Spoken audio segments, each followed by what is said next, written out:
악한 사람을 사귀지 말라. 악인들은 그대를 보호막으로 삼는다. 나의 사생활을 필요 이상 말하지 마라. 사람의 이기적 본성은 타인의 고통에 둔감하게 만든다. 따라서 나의 사생활을 진심으로 걱정하고 위로해주는 사람은 거의 없다. 오히려 내 이야기가 주변에 퍼져서 심심풀이 주제로 소비되거나 언젠가 비수가 되어 나에게 돌아올 것이다. 또한 자신에 대해 과도하게 털어놓으면 사람들과 더 가까워지기보다 오히려 멀어지는 경험을 하게 된다. 인간관계는 시간이 갈수록 계속해서 변화한다. 지금은 아주 가깝지만 몇 년 뒤는 어떻게 될지 모르는 게 사람 사이다. 어떤 관계도 영원할 수 없다. 만약 나의 깊은 사생활을 잘 아는 사람과 관계가 안 좋아지면 쓸데없이 신경 써야 하는 일이 많이 생길 것이다. 특히 나의 안 좋은 습관들이나 불행한 가정사는 더욱 타인의 판단과 비판에 노출되지 않게 조심해야 한다. 삶의 특정 부분을 비밀로 유지해야 내가 더 품위 있고 남들에게 존중받아야 할 사람이라는 인식을 심어줄 수 있다. 드러내지 말아야 할 내 사생활에 대한 이야기를 실컷 하고 집에 돌아와 말하지 않았더라면 좋았을 텐데라고 후회하는 것은 어리석은 행동이다. 나의 약점을 말하지 마라. 사람은 모두 입안에 도끼를 가지고 태어난다는 말이 있다. 어리석은 사람은 말을 함부로 하여 그 도끼로 자신을 찢고 만다. 말은 한 사람의 입에서 나와 천 사람의 귀로 들어간다. 질병은 입을 쫓아 들어가고 화근은 입을 쫓아 나온다. 어쩔 수 없이 약점을 이야기해야 할 때도 결코 전부를 드러낼 필요는 없다. 말은 한 번 입으로 내뱉어 버리면 두 번 다시 주워 담을 수 없기 때문에 항상 조심해야 한다. 내가 이 말을 해도 적절한가? 내가 후회하지 않을 것인가 하고 한 번 더 생각하라. 수다쟁이처럼 말을 많이 한다고 인기가 좋아지는 것도 아니고 인정을 더 받을 수 있는 것도 아니다. 괜한 말 한마디의 실수로 그동안 쌓아온 명성과 이미지를 쓸어내 버릴지도 모른다. 들려주어도 괜찮은 말이 있고 감추는 것이 더 나은 이야기도 있다. 상대에게 말을 해야 할지 말아야 할지 판단이 서지 않을 때는 먼저 상대를 주의 깊게 살펴보면서 그 사람의 인격에 대한 확신이 설 때까지 기다려라. 그러면 말해도 좋을지 비밀로 해야 할지가 분명해지기 마련이다. 인간은 타인의 약점을 통해 위안을 얻고 타인의 불행을 은근히 즐긴다. 내 약점을 다른 이들에게 말한다고 해서 도움을 받을 것이라고 생각하지 마라.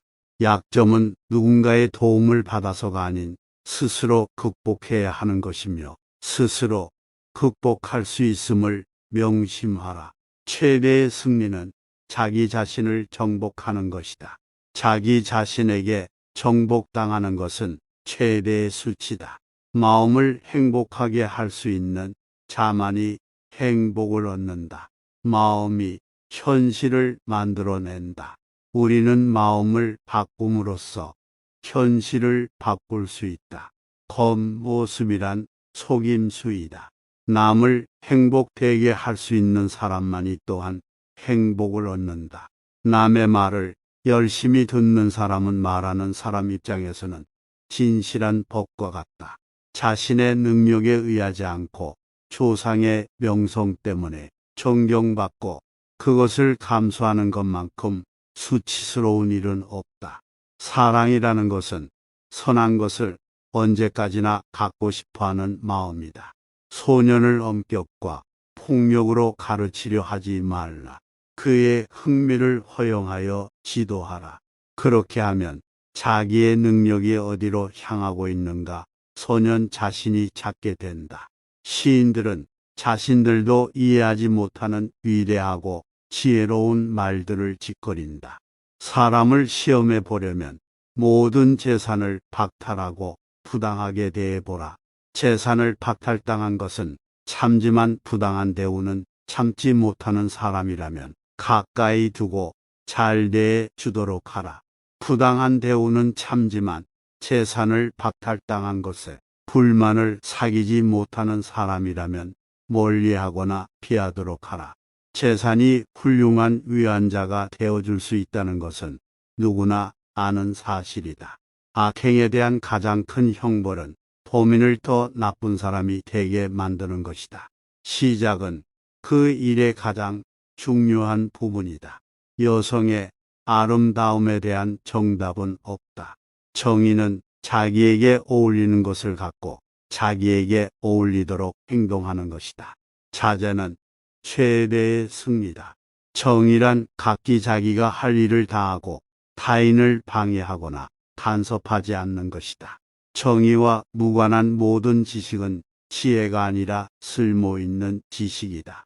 정직은 부정직보다 돈에서 멀어지게 되어 있다. 지혜의 용기 전체가 조화될 때 정의가 실현되고 또한 만인의 행복을 보장하는 이상 국가가 이루어질 수 있다. 우리는 우리의 육체에 속박받고 있다. 우리의 영혼이 육체의 악에 물들어 있는 한 결코 만족이란 없다. 육체에서 비롯되는 쾌락의 상태가 줄어들면 들수록 그만큼 대화의 즐거움과 매력은 커지는 것이다. 용기란 일종의 구원이다. 올림픽 경기에서 우승하는 것보다 평생을 두고 국법을 잘 지켰다는 명성을 얻는 사람이 오히려 훌륭하다. 자, 모든 사람의 마음속에 온갖 종류의 새장이 있다고 가정하라. 어떤 새들은 무리를 지어 다른 새들로부터 이탈하며 어떤 새들은 무리를 이루고 어떤 새들은 외로이 어디론지 마음대로 날아가기도 한다. 이 새들이 곧 지식이며 우리들이 어렸을 때는 이 새장은 텅 비어 있었을 것이다. 그리고 인간이 이 우리 속에 어떤 종류의 지식을 넣고 보관해 두었다면 그는 지식의 대상이 되는 것들을 배우거나 발견했다고 말할 수 있을 것이다. 이것이 곧 아는 것이다.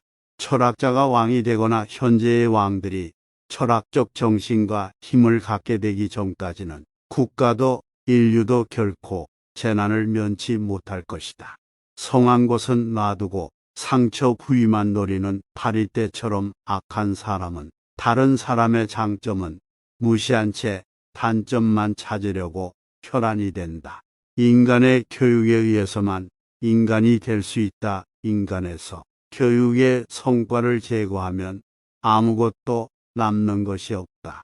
청소년에게 일을 시킬 때는 다소 잘못이 있더라도 변명할 여지를 남겨주도록 하라. 혹독한 질책은 청소년을 얼어붙게 만든다. 최대의 승리는 자기 자신을 정복하는 것이다. 자기 자신에게 정복당하는 것은 최대의 수치다. 시험되지 않는 인생은 살 가치가 있다. 재판관은 젊어서는 안 된다. 판관은 자기의 이성의 판단에 의해서가 아니라 타인의 악의 본질을 오랫동안 관찰함으로써 그 악을 배워 알아야 한다. 지식이라는 것은 그의 안내역이 되어야 하며 개인적인 체험이 되어서는 안 된다.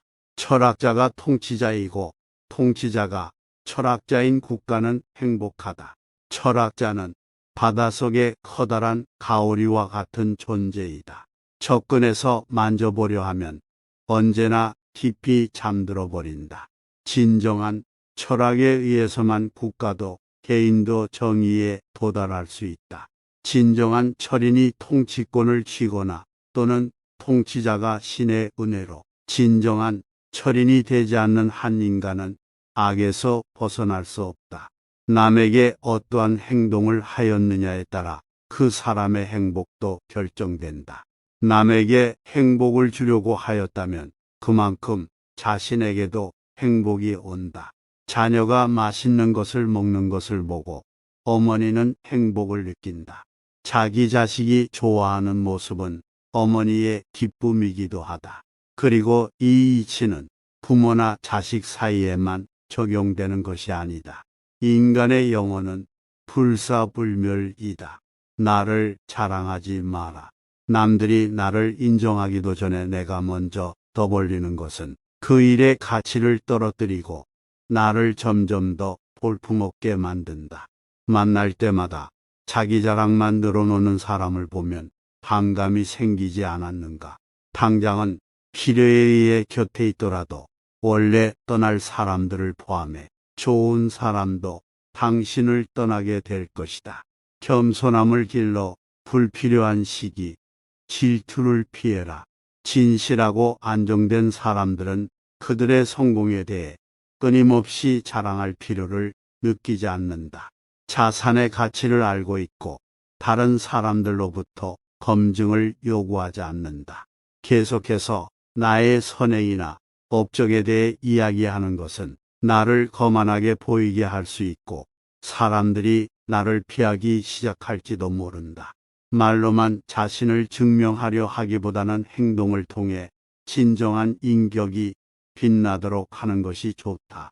나의 친절이나 관대함에 진심으로 감사하는 사람들은 그것을 기억할 것이고 내가 그것을 누구에게도 밝히지 않았더라도 언젠가는 그 호의를 돌려줄 것이다. 겸손과 진정한 친절은 다른 사람들이 나를 진정으로 사랑하게 하는 것이며 이러한 자질들을 자기 자랑에 의존하기보다는 나 자신 속에서 배양하는 것이 중요하다.